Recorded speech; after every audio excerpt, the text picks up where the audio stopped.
사람들에게 물었습니다. 교회 다니면서 제일 거부감 느낄 때가 언제냐? 거부감 느낄 때가? 여러 가지 답이 나왔습니다만은 그 중에 1, 2위 안에 늘 들어가는 대답이 있습니다. 뭘까요? 교회에서 지나치게 헌금을 강요할 때이다. 이렇게 답을 했어요. 목사가 설교 시간에 시도 때도 없이 헌금 설교를 반복하고 헌금 많이 해야만 복을 받는다라고 말한다는 것이죠. 물론 크리스천들은 다 압니다. 헌금 생활이 중요하다. 그러나 너무 지나치게 헌금을 강조하다 보니 강요하는 것처럼 들릴 때에 교회 안 다니는 사람들뿐만 아니라 교회 다니는 사람들도 성도들도 거부감을 느낀다는 겁니다. 여러분들도 혹시 그러하신지요? 오늘은 내용원의 찬송 시리즈 설교 네 번째 시간으로 찬송가 50장 내게 있는 모든 것을 이 찬송에 대한 말씀을 나누려고 합니다. 혹시 여러분 중에 설교 제목 딱 보고서 아하, 오늘 목사님 설교 헌금 설교하려나 보다 이렇게 생각하시는 분 계실 거예요. 또 오늘 본문 읽다가 그렇지 헌금 잘하라고 설교하려고 하시는가 보다 이렇게 생각하시는 분들 계셨을지도 모르겠어요. 당연하죠. 찬송가 50장 내게 있는 모든 것을 이 찬송은 대표적인 헌금 찬송이기 때문에 그렇습니다. 봉헌하면서 가장 많이 부르는 찬송이죠. 찬송가에도 보면은 이번에 이제 시리즈 설교하면서 여러분 아마 보셨을 거예요. 그동안 우리가 잘 주의 깊게 안 보던 것들, 작사 작곡가 또 뭐 쭉 있죠. 영어 제목, 성구. 그런데 그 중에 하나가 찬송가에 여러분 주제가 있습니다. 주제. 이 찬송가 오른쪽 밑에 보면은 이 50장에도 이렇게 써 있습니다. 봉헌. 봉헌 찬송이라는 거예요. 그래서 모든 성도들이 이 찬송가가 내게 있는 모든 것을 아낌없이 드리네 할 때 이거 부르면서 정말 내게 있는 것을 아낌없이 하나님 앞에 바치자. 이런 봉헌 찬송, 헌금 찬송이라고만 알고 있습니다. 그런데 과연 그럴까요? 어쩌면 이 찬송가 50장은 가장 오해를 많이 받는 찬송가일지도 모릅니다. 왜냐? 이 찬송가를 그저 봉헌 찬송이다 이렇게만 규정하기에는 너무 아쉽기 때문입니다. 찬송가 50장은 아주 좁은 의미에서는 봉헌 찬송, 즉 봉헌할 때 헌금할 때 부르는 찬송이지만은 그렇지만은 않습니다. 찬송가 50장은요 헌신과 충성에 관한 찬송입니다. 좁은 의미에서 헌금할 때만 부르는 찬송이 아니라 아주 넓은 의미에서 하나님께 헌신하고 충성하자라는 가사를 담은 찬송입니다. 아니 좀 더 정확히 말씀을 드리자면 하나님께 대한 전적인 순종이 주제입니다. 그런데 좀 더 정확히 말씀드리자면 하나님께 항복합니다. 완전히 두 손 들고 항복합니다 라는 고백을 담은 찬송입니다. 그래서 오늘 설교 주제는 헌금이 아니라 항복입니다. 따라하시기 바랍니다. 나는 하나님께 항복합니다. 네, 나는 하나님께 항복합니다. 오늘 말씀 잘 들으시고 하나님께 항복한다는 말의 의미가 무엇인지 그리고 우리는 왜 하나님께 항복해야 되는지를 함께 깨닫고 결단하는 귀한 시간이 될 수 있기를 바랍니다. 저는 영화 보는 거 참 좋아합니다. 그런데 헐리우드 영화, 액션 영화 보면은 이런 장면이 종종 나오더군요. 미국의 어느 은행에 강도가 들어왔어요. 우리나라도 그런 게 있을 텐데 직원이 그 강도를 보고는 재빨리 이 책상 밑에 있는 비상벨을 눌렀더니 순식간에 몇 분 만에 경찰이 출동해서 그 은행 강도를 둘러싸 포위합니다. 경찰은 강도에게 총을 겨누고 이렇게 말을 하죠. 물론 미국 경찰이니까 영어를 하겠죠. 이렇게 하더라고요. You surrender now or I will shoot you. 이렇게 하더라고요. 네. 이 뜻이 뭐겠어요? 당장 항복해라? 아니면 쏜다. 근데 우리나라 경찰 같으면은 이렇게 얘기해요. 손들어, 꼼짝 마, 안 그러면 쏜다. 이렇게 말하는데 아마 미국 경찰들은 당장 항복해라 이렇게 말을 하는 모양입니다. 그런데 바로 이럴 때 쓰는 말이 surrender라고 하는 낱말입니다. 우리말로는 항복하다, 굴복하다는 뜻이죠. 그런데 신기하게도 이 낱말이 바로 찬송가 50장 내게 있는 모든 것을 가사에 등장을 하는데 그것도 한두 번이 아니라 계속 나옵니다. 계속 나와요.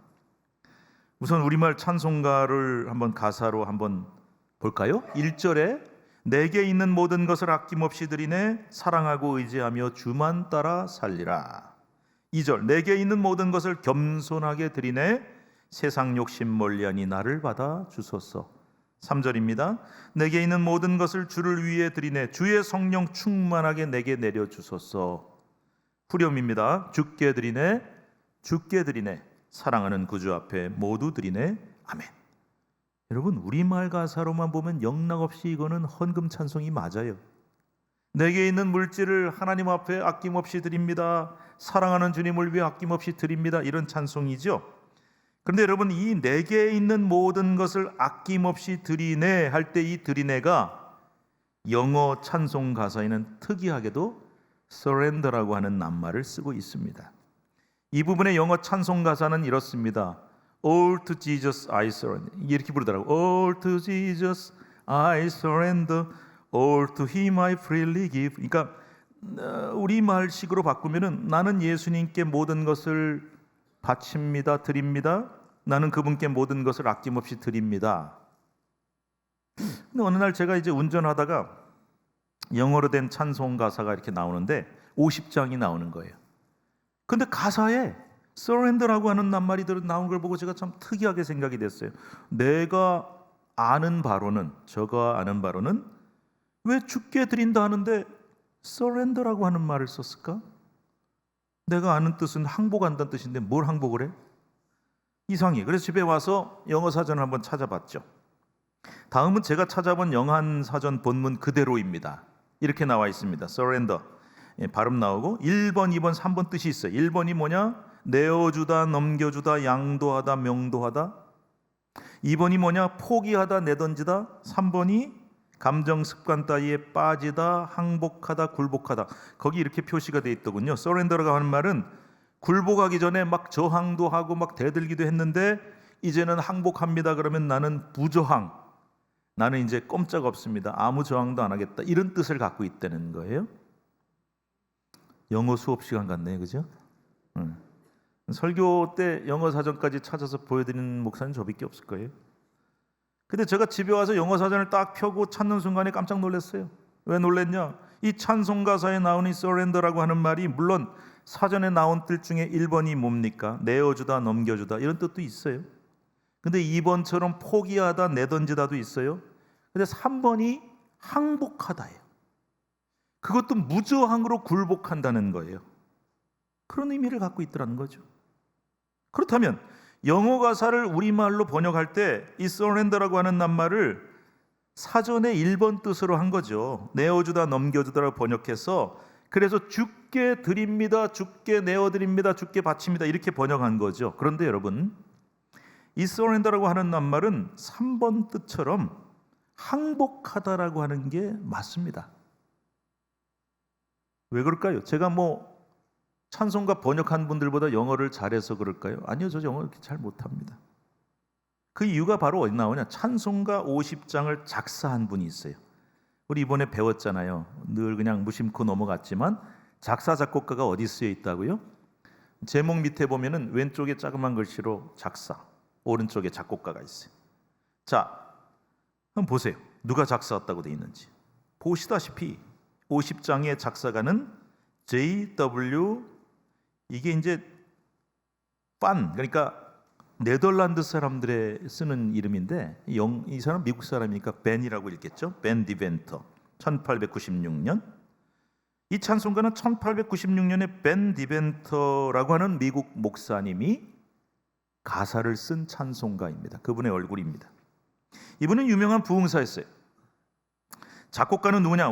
오른쪽에 나옵니다. 윈필드 위든이라고 하는 분인데 이분은 이 작사가인 벤 디벤터 목사님과 함께 팀을 이뤄서 전도 집회를 다니면서 찬양을 인도했던 분이에요. 찬양 인도자예요.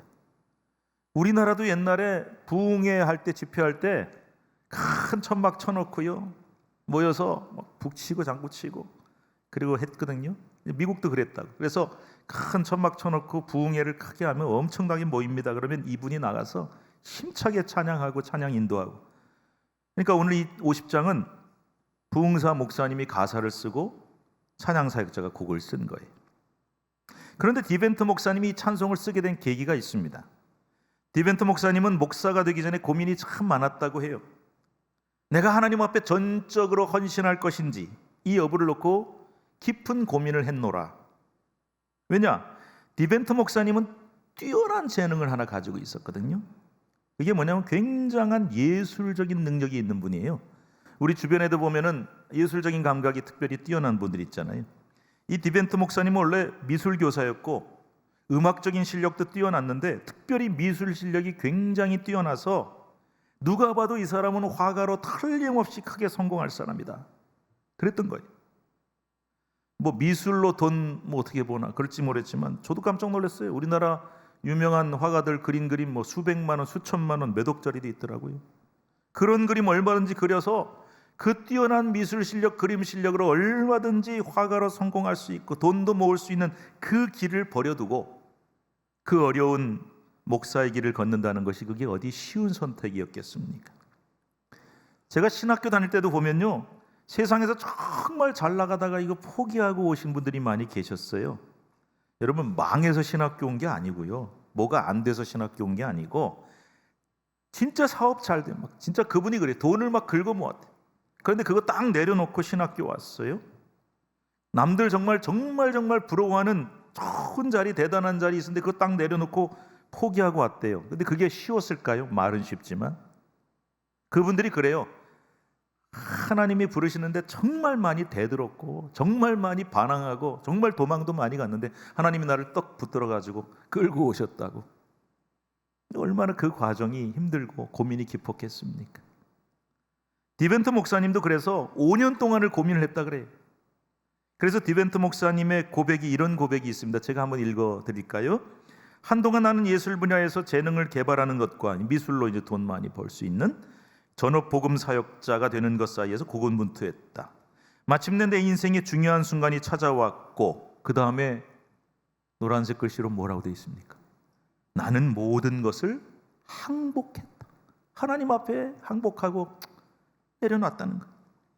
새로운 날이 내 삶으로 안대되었다. 나는 전도자가 되었고 내 영혼 깊은 곳에서 지금까지 알려지지 않은 재능을 발견했다. 하나님은 내 마음속에 노래를 감추고, 그러니까 음악적인 재능도 있었기 때문에 이분이 많은 찬양을 만들었거든요. 부드러운 화음을 만지시고 나를 노래하게 하셨다. 그렇습니다. 그는 기나긴 고민 끝에, 이런 깊은 고뇌 끝에 디벤트는 그 자신의 고백처럼 마침내 하나님의 부르심 앞에 항복을 한 것입니다. 그래서 디벤트 목사님은 오하이오주 이스트 팔레스타인이라는 곳에서 부흥 집회를 인도하는데 그때 하나님께서 기도하는 중에 막 마음을 주시더래요. 야, 너 그때 그렇게 오래 고민하고 고뇌하다가 이 길로 들어섰으니 온 생애를 바쳐서 내 모든 걸 포기하고 그리스도만 섬기기로 작정했는데 그 마음을 새롭게 불러 일으켜 주셨어요. 그래서 그것을 회상하면서 찬송가 50장 내게 있는 모든 것을의 가사를 썼다는 것입니다.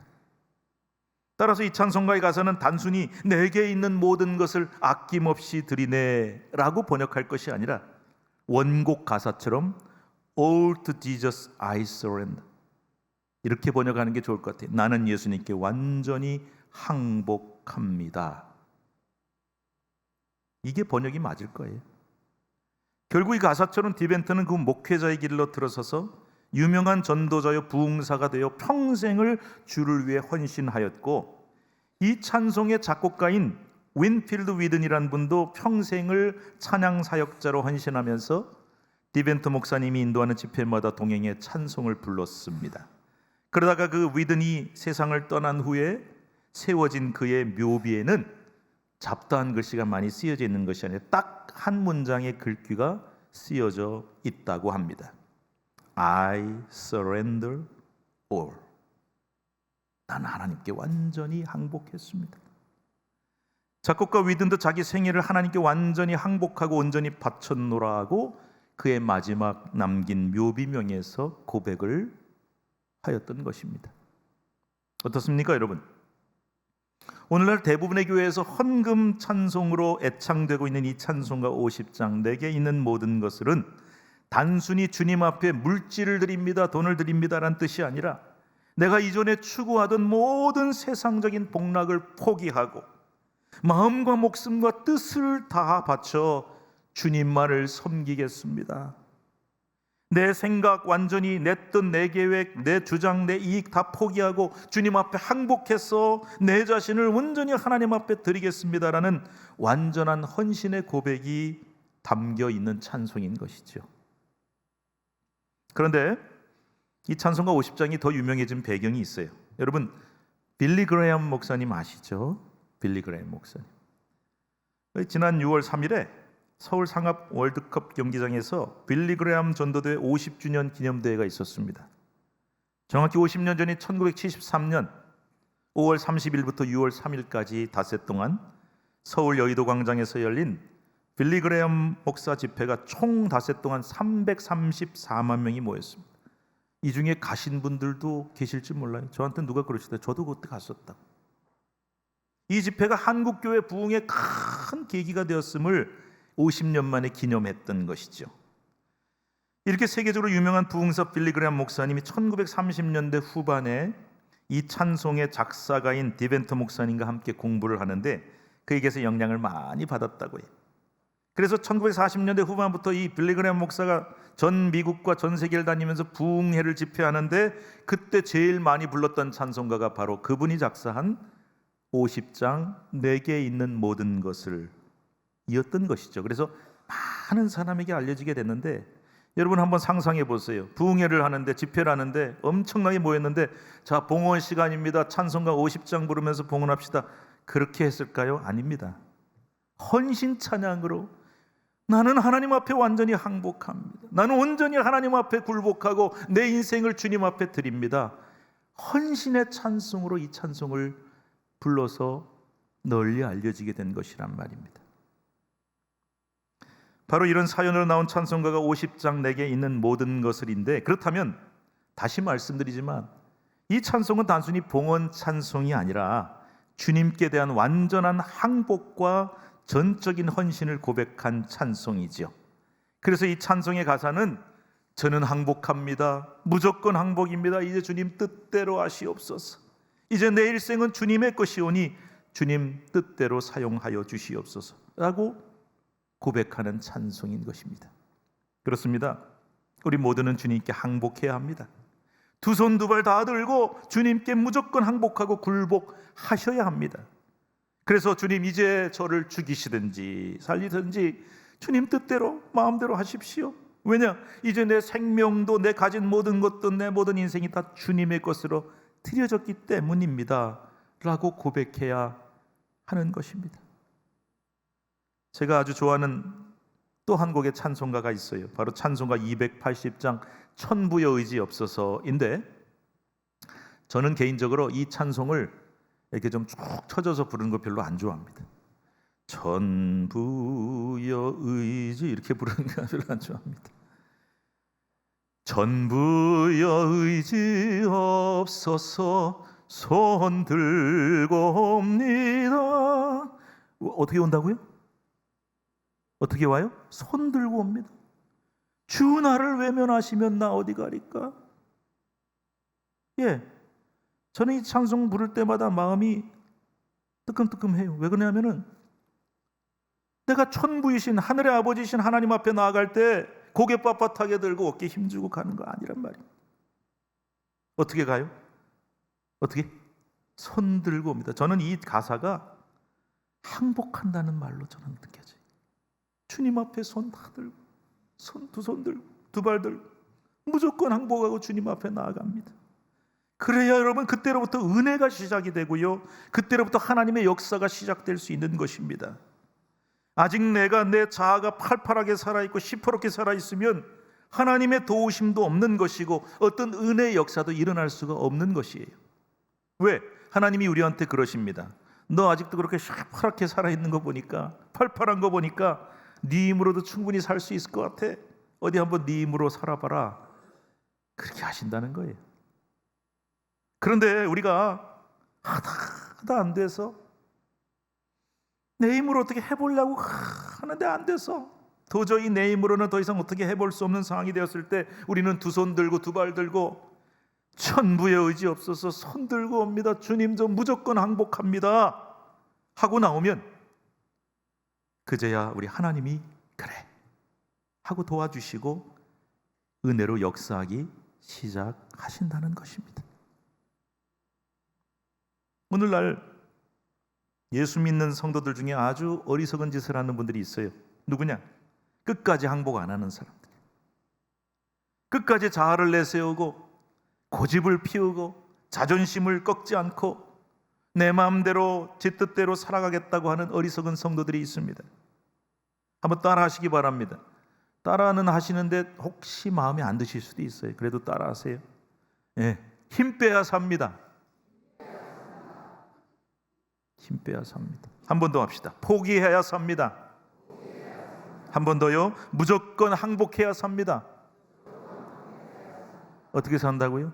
힘 빼야 살고 포기해야 살고 내가 죽어야 살고 무조건 항복해야 산다. 이게 너무너무 중요한 우리 신앙의 원리, 기독교의 원리예요. 많은 사람이 오해해요. 다른 종교하고 자꾸 비교해. 내가 수도를 하고 내가 돌을 닦아서 내가 어떻게. 우리 기독교 신앙은 그런 거 아니에요. 우리 기독교 신앙은 뭐냐? 그냥 내가 없어져야 돼. 내 힘으로 할 수 있는 게 아무도 없어. 내가 죽고 내가 사라지고. 그래서 하나님의 은혜만 의지하는 건데 이 중요한 원리를 몰라가지고 지금도요 교회 다니면서도 뭐 제 힘으로 좀 어떻게 해보겠다고 발버둥 치고 용을 쓰는 성도들이 있단 말이에요. 예수 믿고 교회 오래 다녔으면서도 자기 힘으로 좀 해보겠다고 아직 자아가 살아서 주의 일을 하면서 하나님을 위해서 일을 하고 봉사한다 그러면서도 자꾸 자기 주장과 고집으로 하려고 하는, 그래서 자아가 살아서 항복을 안 하는 성도들이 있단 말입니다. 왜 그들이 은혜를 받지 못하느냐? 왜 어리석냐? 하나님의 은혜가 작동할 수가 없어요. 내 힘으로 살겠다는데 내 뜻대로 하겠다는데 하나님의 도움을 절대 받을 수가 없어요. 이제 찬송가 50장 내게 있는 모든 것을의 영어 가사 우리 1절만 한번 음미해 보려고 하는데요. 원래 가사 의미를 살려서 surrender라고 하는 말 다 항복합니다라고 번역했어요. 제가 번역된 한글 우리나라 말로만 한번 읽어보겠습니다. 나 예수님께 완전히 항복합니다. 나 그분께 모든 것을 아낌없이 드립니다. 나 항상 그분을 사랑하고 신뢰하며 그분의 임재 아래 매일 살아가리라. 이게 헌금 찬송이 아니에요. 헌신, 순종. 나 완전히 항복합니다. 나 완전히 항복합니다. 내 복된 구원자 당신께 모든 것을, 내 모든 것 바치네, 내 모든 것 항복하네. 오늘 성경 본문이 누가복음 21장 1절부터 4절입니다. 우리 한번 같이 읽어볼까요? 1절부터 4절 읽읍시다. 시작. 예수께서 눈을 들어 부자들이 헌금함에 헌금 넣는 것을 보시고 이르시되 내가 참으로 너희에게 말하노니 이 가난한 과부가 다른 모든 사람보다 많이 넣었도다. 저들은 그 풍족한 중에서 헌금을 넣었거니와 이 과부는 그 가난한 중에서 자기가 가지고 있는 생활비 전부를 넣었느니라 하시니라. 여러분, 부자하고 가난한 과부 중에 누가 헌금 더 많이 했습니까? 너무 깊이 생각하지 마시고요. 그냥 생각나는데 대답해. 누가 더 많이 했어요? 부자들이 훨씬 많이 했죠. 아마 부자니까 한 수천만 원, 수억 냈을지 몰라요. 그런데 과부는 얼마 냈냐? 2렙돈, 동전 2개. 지금 돈으로 몇천 원도 안 돼요. 액수로 보면 상대가 안 됩니다. 그런데 주님은 누가 가장 많이 드렸다고 하십니까? 뜻밖에도 2렙돈밖에 못 드린 과부가 가장 많이 드렸다. 여러분, 왜 이런 이상한 계산법이 나왔을까요? 정답은 본문에 나옵니다. 바로 4절. 아까 여러분 읽으시다가 이거 글씨가 색깔이 달라 하는 거 하나 있었어요? 보셨습니까? 전부라고 하는 말입니다. 부자들은 비록 사람이 볼 때 세상적인 기준으로는 훨씬 큰 액수를 했지만 자신이 가진 풍족한 중에 극히 일부를 드린 것이에요. 그런데 가난한 과부는 어려운 생활 중에도 2렙돈밖에는 안 되지만 자신의 생활비 전부를 드렸기 때문이다. 그렇다면 오늘 이 말씀이 어떤 의미일까요? 오늘 여러분들도 생활비 전부를 하나님 앞에 드리라는 뜻일까요? 아니면 여러분이 번 거 다 바치라는 뜻일까요? 아닙니다. 저는 그렇게 설교한 사람 봤어요. 이단인데 이단. 여러분 재산 다 바치라 그러더라고요. 이 말씀을 가지고 설교하면서. 그런 내용이 아니에요. 찬송가 50장 가사처럼 정말 내가 주님께 감사하고 감격하는 마음이 있다면 물질만이 아니라 내 삶 전부를, 내 인생 전부를 그분께 항복하고 드림으로써만이 진정한 감사가 되고 비로소 가장 많이 드리는 삶이 될 수 있다는 말씀이에요. 그래서 주님은 오늘 이 말씀을 통해서 우리에게 너는 저 부자들처럼 네 소유의 극히 일부만을, 내 삶의 극히 일부만을 내게 바치고도 스스로 만족하며 살고 있지는 않느냐라고 묻고 계신 것이죠. 나는 너의 물질뿐만이 아니라 내 삶의 전부를, 내 인생의 전부를 받기 원한다라고 말씀하고 계신 것입니다. 사랑하는 성도 여러분, 우리 모두 오늘 설교 후에 찬송가 50장을 내게 있는 모든 것을 하고 부르실 텐데, 후렴에서 주께 드리네 주께 드리네 할 때 단순히 물질만 드리고 내 가진 것 중에 일부만 드리면서 하나님 저 이만하면 많이 드렸습니다, 저 이만하면 제일 많이 했습니다, 그렇게 하는 게 아니라 원래 가사대로 I surrender all, 저는 완전히 항복입니다. 제 삶은 완전히, 내 모든 삶은 완전히 주님의 것입니다. 이렇게 고백할 수 있기를 바랍니다. 제가 이번에 설교 준비하면서 제가 마음이 좀 뜨거워지는 걸 느꼈어요. 설교 준비하는데 자꾸 하나님이 저한테, 야, 제가 목사 된 지 올해 33년째거든요. 처음 예수 믿을 때 그 순수한 감각, 감격, 감사, 그리고 처음에 제가 신학교 가겠습니다, 주의 종 되겠습니다 했던 그 고뇌의 시간들, 그 고민들 속에 결국은 주님 앞에 저를 드렸습니다 했던 그 마음, 그 초심, 그 어디 갔냐? 그러시는 거예요. 그 어디 갔냐? 세월이 지나면서 많이 없어졌지?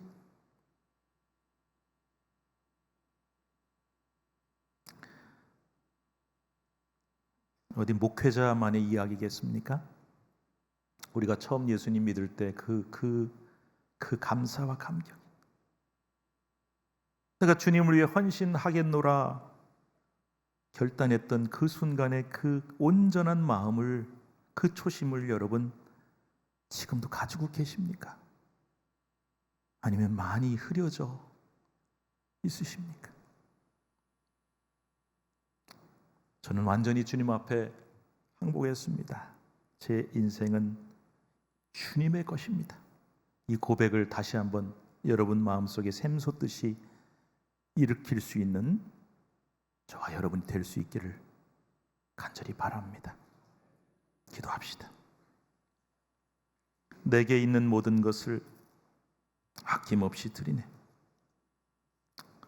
이것이 그저 물질만 드림이 아니었음을 깨닫고 고백합니다.